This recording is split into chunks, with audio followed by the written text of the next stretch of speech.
All right, we're going to start this podcast with a little history lesson. A lesson I'm going to pull from Britannica.com on Saint Valentine. So it's just quoting direct from the book, as it were. Saint Valentine was the name of one or two legendary Christian martyrs whose lives seem to have a historical basis. Although the Roman Catholic Church continues to recognize St. Valentine as a saint of the church, he was removed from the general Roman calendar in 1969 because of the lack of reliable information about him. This is a fun one. So not only is St. Valentine the patron saint of lovers, thus Valentine's Day, but he's also the patron saint of people with epilepsy and beekeepers. I just thought that last bit's a little bit amusing. So it's lovers, people with epilepsy, and beekeepers. Interesting. Like, how did that come about? No idea. It's like, we're gonna pray to Saint Valentine so that the bees can give us good honey this year. Thought that was interesting. And then epilepsy? Yeah. I mean, I think it's, like the patron saint of like healing from sickness or something. Maybe it's sort of a healing from epilepsy. I don't know. Why are we talking about St. Valentine? Because today on Trailer Teardowns, we are going to talk about the upcoming movie Heart Eyes. We had a chance to check out this trailer, and we got some things we want to talk about. Yes, Heart Eyes. Gotta try to enunciate the heart, because it sometimes, even in the movie itself, it sounds like, or the trailer itself, it sounds like they say hard eyes. Heart Eyes. It's directed by Josh Rubin, written by a few people: Philip Murphy, Christopher Landon, and Michael Kennedy, starring Olivia Holt, Mason Gooding, who I just found out is Cuba Gooding Jr.'s son, Jordana Brewster, and Devin Sawa. It is coming out next week, February 7th, 2025. Not sure why this isn't coming out on actual Valentine's Day. I feel like would be perfect. It's like a missed PR. Yeah. Yeah, a missed opportunity there, especially since, it seems like it takes place over the course of Valentine's night or Valentine's weekend. Interesting fact, nothing totally interesting, but, kind of dug into the IMDb just to see what other Valentine-related horror movies there are. And surprisingly, there's not a lot of Valentine-related horror movies. There's My Bloody Valentine from 1981, Mm-hmm. Valentine from 2001, My Bloody Valentine, the remake in 2009, and Valentine's Day, the Gary Marshall rom-com. Some people would think that's a horror movie. I would possibly agree. But you had to cover your eyes while watching it. Yes, exactly. Too many. Yeah, no, scary, bloody. So yeah, this trailer, instant takes. What do we got? So I'm a fan of Josh Rubin. I had the I'll call it opportunity to work with him way back in the day. He started out doing a lot of college humor videos, and I randomly was, because was in the improv community at the time. I don't know, I don't think I had like a single line or something or a moment in one of the random billion videos that he did for college humor. But big fan of his from his movie Scare Me that went to Sundance, was his sort of, I think, first big breakout, and then Werewolves Within. The thing that stood out to me about this is, though it had, I guess I want to say like the Josh Rubin humor that we're used to in sort of like horror comedies of sorts, the trailer was definitely very different than, say, the Scare Me trailer or the Werewolves Within. It was leaning a lot more like trying to be more horror. I mean, other than the like opening, very similar to Companion. Thank you. Similar to Companion, where it starts with this meet cute and then takes a turn. It was like, oh, it's horror, and then you've got these like comedic lines that are in there. I don't know. You have more knowledgeable about like the horror genre kind of trailer stuff. How did it hit you? I would say I'm more knowledgeable about any of the, I these kind of movies I like, and we could talk about why and all that. But it's sort of like the movies, it's derivative, right? It's a copycat of other slasher movies, specifically slasher movies associated with a holiday. You Hmm. know, going back to Friday the 13th, Halloween, April Fool's Day. There are so many of these types of movies. Hmm. It's just I mean, like it just the Headless Horseman related to Halloween, yeah, Thanksgiving, the most recent one. Nightmare Again, Before Christmas, not fully horror, but like trying to play with that genre because it's like they're trying to scare the kids. yeah, I wouldn't say that we're Hey, they specifically kidnap talking Santa about. Claus in that, man. They kidnap Santa Claus and They try and torture him. they do, but I don't category. I would not put Nightmare Before Christmas in the same category as Friday the No, 13th or no, Halloween. yes, no, not at all, not at But all. again, it's derivative. It's the concept, right? But I don't necessarily think that's a bad thing. Action movies, comic book movies, your Mhm. rom-com movies, they're all built the same. They have a lot of the same beats when you break them down. I So mean, what do they bring? What do they bring that's new, right? what movies? Like each new movie, if they're derivative, like what does this one do that the other ones don't? Is sort of the thing that comes to mind. Yeah, I think it comes down to the filmmakers, right, behind it, and what are they doing? What do they do with that material to make them stand out and be fun?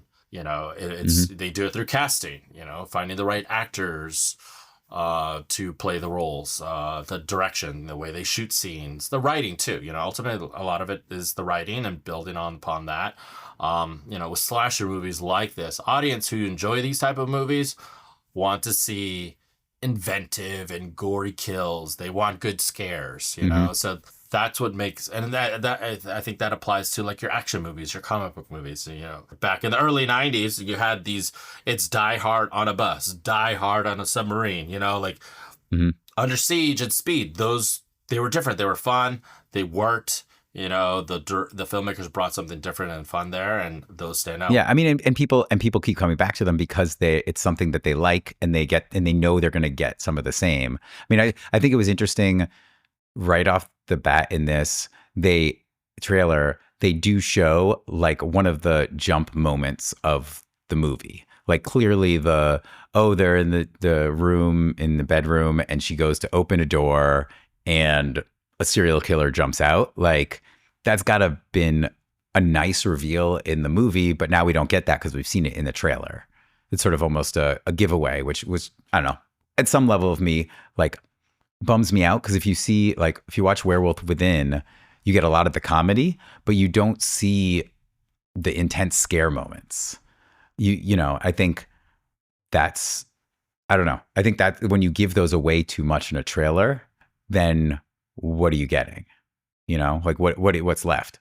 No, yeah, This is obviously a thematic point that we've had since and over the course of our 6 episodes. It's like, how much do you give away in these trailers? You don't want to give too much away.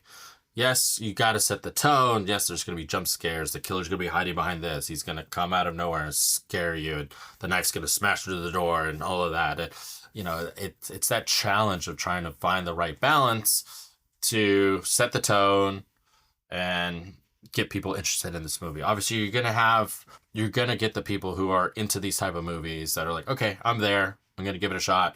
They see these movies regardless of how good it looks and how bad it looks or whatever.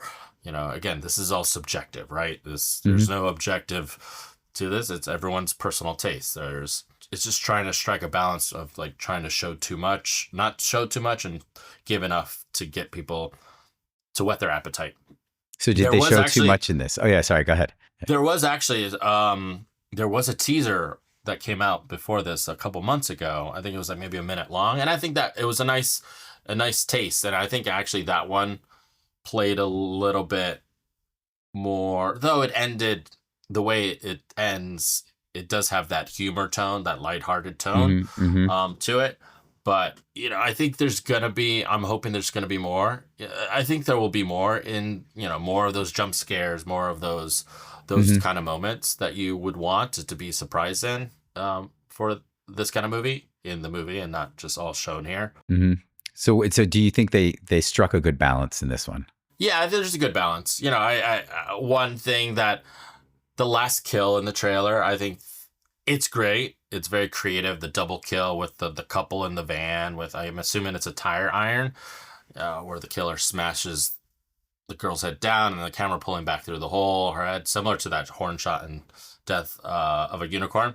That was really cool. It's the peak moment of the trailer, because then it's just then the title card comes up and it's the end of the trailer.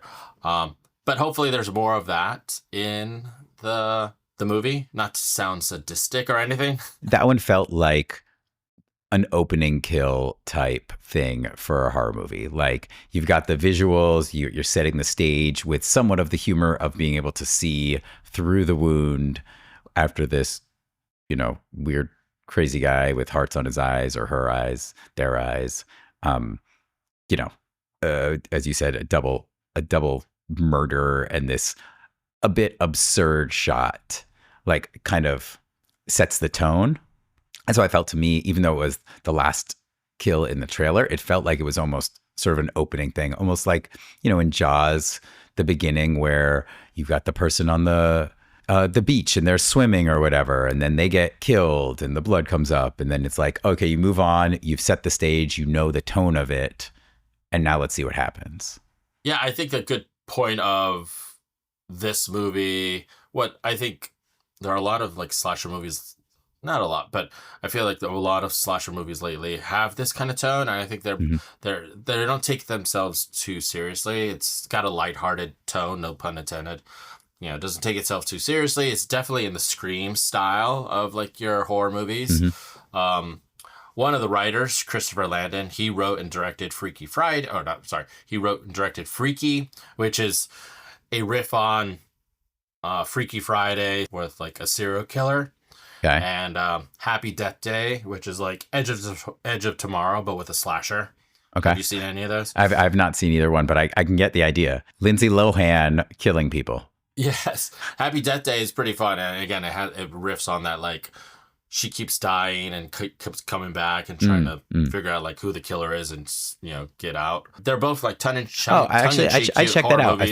I feel like I wrote a treatment for a project like that, and I've never seen Happy Death Day, so I should see that and make sure I'm not copying. It's fun. So this is in that tone, that style there. And I've never seen any of Josh Rubin's movies, though I do remember seeing the trailer for Werewolves at Night. Werewolves Within.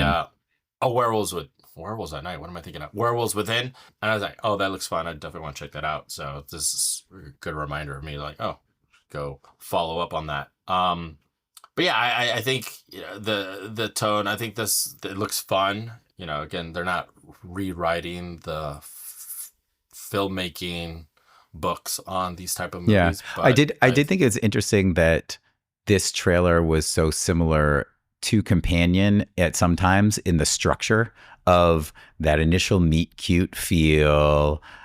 This one a little bit even more so, because you've got the woman in the background when they grab their coffees being like, oh, you go get it, girl, or something like that. Very much, I feel like SNL had a meet cute sketch, and this almost reminded me of that, like a little bit so over the top. But then yeah, kind of goes into it. The thing that threw me, excuse me, the thing that threw me was I couldn't follow the chronology of the film. Like, it felt like it was jumping all over the place, of like beginning of the film, middle, like end, like all over, that I was like, okay, this feels like it's later on. This one, like, it feels like it could be just one night, but then there's, they meet, but then there's the couple that says, oh, like, don't get killed. And they're like, why did they say that? And it's like, okay, so who is that? Because have they just gone out to drinks with like a friend that knows both of them? Like, why would they have this other couple there? And then they have this moment in the room where they get attacked, but then they're outside, and then there's something in the movie theater, and or not the movie theater, a drive-in theater. And it's like, we've got to end this now, which makes it feel like it's more than just like, it's been a 6-hour long date and we've just been running the whole time. I couldn't follow it. easily. After a couple of rewatches, and it's like, oh yeah, when is this take place over one night? I mean, I think it could, just to, especially since you don't really see those characters in the trailer like during the day, other than when they got their coffee. So that's my theory, that it just takes place over one night. But I got the sense that it was this killer kills every Valentine's Day, so that it's it's like the calendar killer or something of sorts. No, yeah, exactly. That's also, I guess, just to, I think, further that point that like this killer, let's not genderize him, right? Could be a woman. Them. The killer only strikes on Valentine's Day, so another reason why it likely takes place all in one night or day, from the start of Valentine's. Ooh, well, maybe it takes place over 7 days, and the murderer appears on Valentine's Day, and the reason it launches February 7th is because that's when the day they meet in the movie. Maybe. I'm trying to help this PR team. That's my argument. Or something else is launching on the 14th, and they didn't want to have the same opening weekend. Yeah, who knows? Yeah, I don't think that's like a big question, but that's just my theory. Well, because it's actually kind of, I think it's kind of fun in that way, because it doesn't sort of like stretch out like, oh, why is this taking so long to solve this? And this killer's just lingering around for weeks on end. It's kind of fun because like the characters meet that morning. They probably exchange numbers, set up a date that evening, and then stuff goes crazy. Okay, but they also are in like a police station at some point. Like they're in a lot of locations.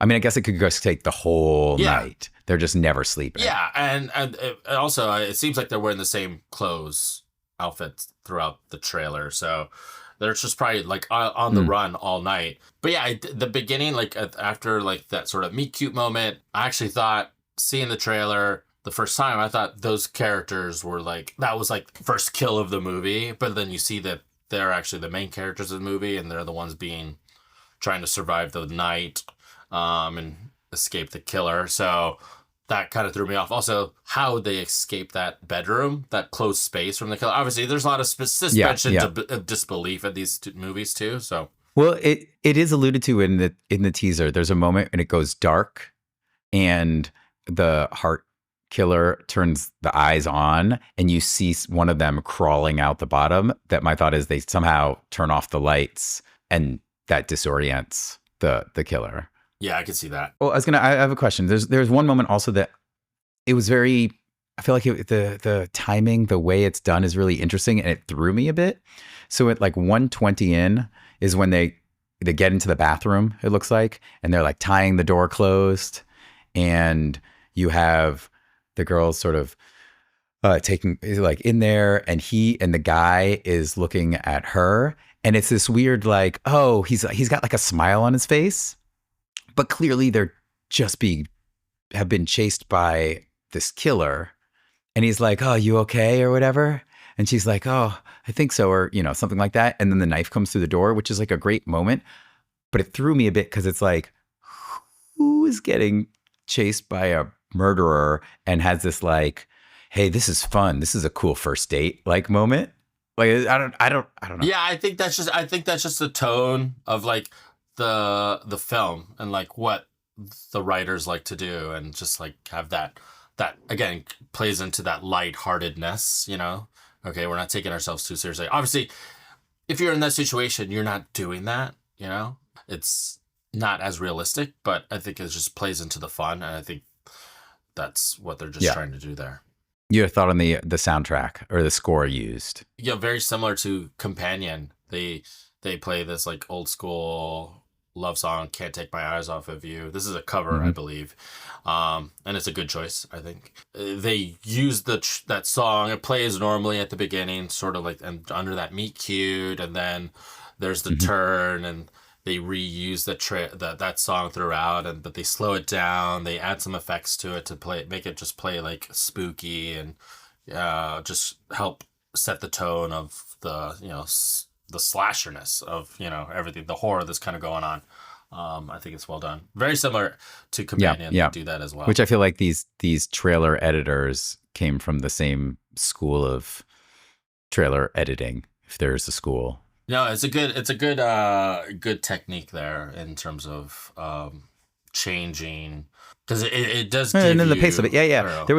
There was a like a year in which every action movie had like the same score, and it's because it was like a fast beat thing, and then that set into motion the action moments happening, and it like gave an emotional, it plays off of the emotions as we talk about, like it plays off the emotion. The action one with a fast beat music, your heartbeat speeds up, so then you get in sync with the music and then the action moments. This one is more, it throws you, right? Which is what you want to do in this genre, is like lead one way and have that jump in the other because you're not expecting it.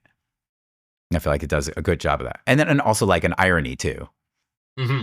Yeah, it's almost subtle too, because it kind of fades away, and then it brings in little moments. It pops up that again, that song, but they're doing some weird effects to it to just sort of make it fit in the sort of tone that it's shifted in the second half of the trailer. Little things. There's that movie playing in the drive-in, a black and white movie. I was just so I'm, as I mentioned in one of our other podcasts, recently started watching the movie If, which is about imaginary friends, and in one of the scenes in the background, the movie Harvey is playing, which is a great classic if you haven't seen it, about this guy who's got an imaginary friend named Harvey. And, they don't reference it, but given the fact that the movie's about imaginary friends, it's a great nod. Yeah, the black and white movie playing the um, in the drive-in. I'm sure I didn't recognize it immediately from the ones, sort of screenshot, but I'm sure it's some kind of classic reference. Yeah, I'm curious what it is. I can't pinpoint who the actress is there in that quick moment. Listeners, if you can identify this without using AI, because you're better than that, throw it in the comments. All right, back to you, Angel. Sorry. Yeah. So yeah, I'm just curious, because a lot of times when they, they'll like try to reference something and make some sort of connection there. I don't think it's a slasher movie or killer on the loose. My guess is, again, all these people are going to the drive-in on Valentine's Day, and so sort of they're showing, Cliche some things. romance, yeah, cliche old school romance movie. I was surprised that there weren't any references to like chocolates or lingerie or Valentine's cards at all that we saw. I mean, maybe that's too cliche, and so glad we avoided it. But if it's a horror related to a holiday, oftentimes you see sort of those tropes. Death by chocolate. Yeah. A couple of things I liked. I like the look of the serial killer. His mask, or their mask, had a very flesh-like S&M vibe. That's what Angel likes, guys. Yeah, if yes. you're wondering what he's into, it's flesh-like S&M vibes. It looks good. It's something different. And the glowing red eyes are pretty cool too. At first I thought maybe the red eyes were just sort of an effect made for the trailer, but it does look like they turned it on. It literally turned it on to see in the dark or something. Yeah, so it's pretty cool. And for me, and this is just sort of like a general sort of like this movie, it's a horror slasher movie, but it's this whodunit, right? It's a whodunit slasher, so to speak. And I think Scream really brought that back up in the mid 90s, and it's sort of like, I think people like those movies. They want to try and figure out who the killer is. I know I do. And especially if you think you know who it is, and then there's like a twist, or it's like, oh, this killer did this many, but then this one's actually a copycat, and like the layers, I think, make it interesting for sure. I just actually was reading a script that had like a really nice sort of twist on the genre at the end. I won't talk about it because it's not made yet. Yeah, I think with these whodunit slashers, though, I like it, though, when they at least try to give you some real clues that would actually help you figure out who the killer is. I know, like, you can't really give away too much as like the filmmaker. I mean, I hope it's one of the characters, but it's gonna end up, I feel like a lot of times these also end up being like, oh, this person who you've never heard of before, who's just like the Saw, like a crazy person. Yeah. So I think that's just a tricky balance. And, obviously you Mhm. don't want it to be like, oh, this is a Hardy Boys or what's Nancy Drew type mystery. It's like, oh, Mhm. this is the clue. And like, but I think like subtle clues are nice. Because I Mhm. feel like it Mhm. makes it a little bit more realistic. Like, oh, of course, that makes sense. It's that person. They're Oh the my gosh, killer. this guy's the guy from 50 Shades of Grey. It's the S&M coming into it. Right, right. And obviously there are going to be some red herrings in this. I already see Hmm. one who's going to be a red herring, or probably the prime suspect, Devon Sawa, who's I think he's playing a cop in this. He Devon Sawa always plays like these like off kilter bit characters, but I Mm. don't know. Maybe that it's probably gonna be too obvious, but who knows? But yeah, I think that's also what makes these movies like at the end. It's like, well, did the twist or the reveal satisfy everyone? I think that's a tricky Hmm. thing to And do. and if it's good enough, it also then gets you to watch it again to see if you can find clues that lead to it. You're like, oh, like I love watching. I've rewatched the last few episodes of Breaking Bad, like the series finale, because you can see certain things that he's like putting together that then come to fruition, but you don't see it until the very end, and then you're like, oh wait, I saw this part being put together here, or like he was testing this thing out here. Um, that make it really fun to be like, oh, I, if I knew what I knew now, I would have seen it. That like going back, especially for these types of things, if there's a real reveal like that, and being able to actually piece it together and go like, oh, if I had just seen this small thing that was but this red herring threw me off here. I like, in improv they say playing to the top of your intelligence. Like if you can make it subtle, I think that's what it makes these the most interesting. Yeah, I sometimes I don't like it when it's like, well, that doesn't make sense that person ends up being the killer because Hmm. Hmm. they wouldn't have been there logically. It doesn't make sense, and why are they there? And then it's like, but I get it. You don't want to make it too obvious for the audience. Then it's just like, oh, the audience is like, it's okay. I knew who it was or whatever. There's gonna be a reason why. All these movies always have a reason why the killer's doing these things. The motive. What is the motive? So, uh, what do you think the I motive's gonna didn't be? get any I didn't get any Valentine's Day cards when I was 6.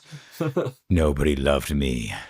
I look forward to that, and hopefully it's something like original. But I get it. Hmm. If it's Hmm. not, but uh, the motive, the red herrings, who the reveal, that's we're gonna get all that in the third act. Yeah, Which again, a lot of these movies are just follow that sort of structure. but maybe they'll play with the genre and maybe they'll switch it up. Yeah, I think it could be fun.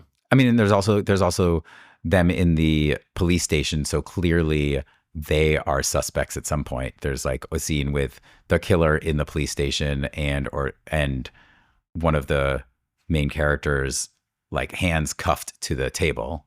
That's a good call out there. Yeah, they might be like suspected of being involved, and but that's another one of those situations. Like, how do they get out? I mean, it seems like she shoots through Yeah, the how double-sided does she get a mirror. gun? And it's yes, but I think that maybe is like leaning to the fun of it is like it's so over the top at certain points. I like some of the comments on YouTube that people made. Finally, a serial killer I'm safe from. Like, a lot of people commented that they're like openly like, hey, see, this is why I don't date or I'm not in a relationship. I'm happy to be single. Another one, see, I'm not a loser for being single. I'm smart. They're pretty funny comments. As they're like, oh man, that girl's cute. That guy's cute. I wish he was my significant other. All right. So what do you think? What's your rating? I'd stream this. I'd stream this because it's Josh Rubin. I think I'm not the biggest horror fan, but because it's Josh Rubin and I know the style and humor that he likes to bring, I think it'd be a fun watch. Um, but just in the off chance that I need to take a break, I'll stream it so that I can take a breath if I need to. If the tone was more serious and more realistic, would you be out Oh 100%? God, then I definitely that would yeah I would wait till you tell me what you thought of it. Yeah.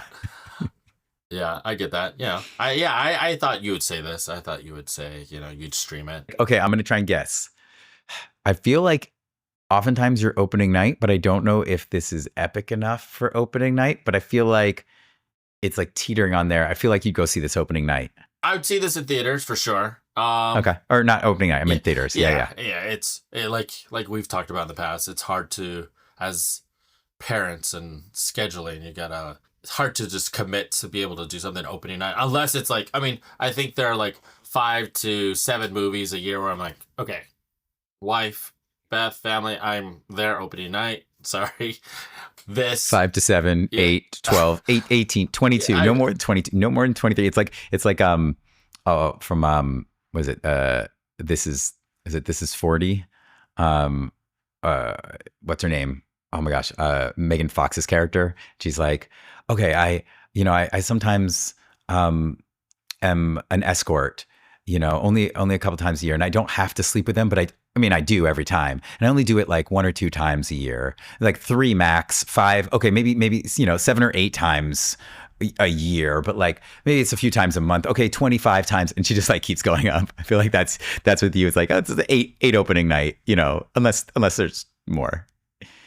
I mean, granted, just like thinking about it, it's a commitment to do that. But like, Yeah. for me, like I would see this in theaters. I think it'd be fun. Again, this is a type of movie. I like these kind of movies. I like the slasher movies.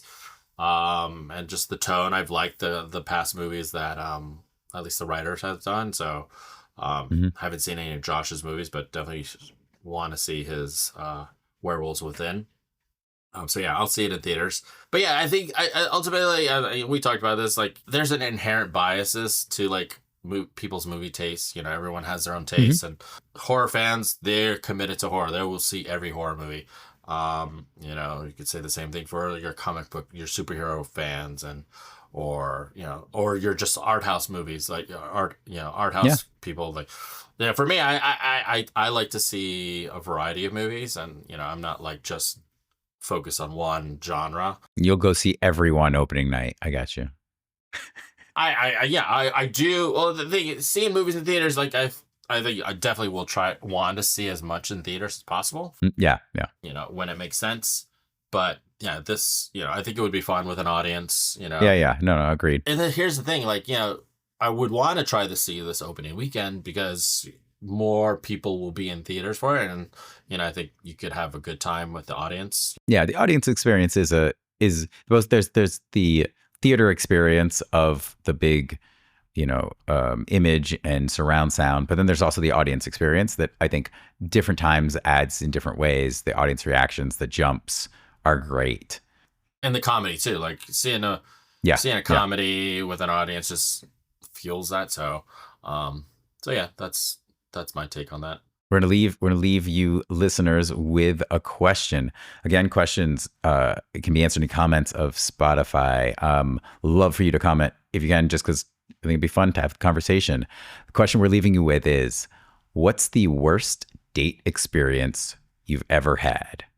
And I mean, clearly a bonus if you've had to fight off and stop the world from a serial killer and you have proof. I don't have one. I mean, I don't have one off the top of my head, and I don't want to like wait here.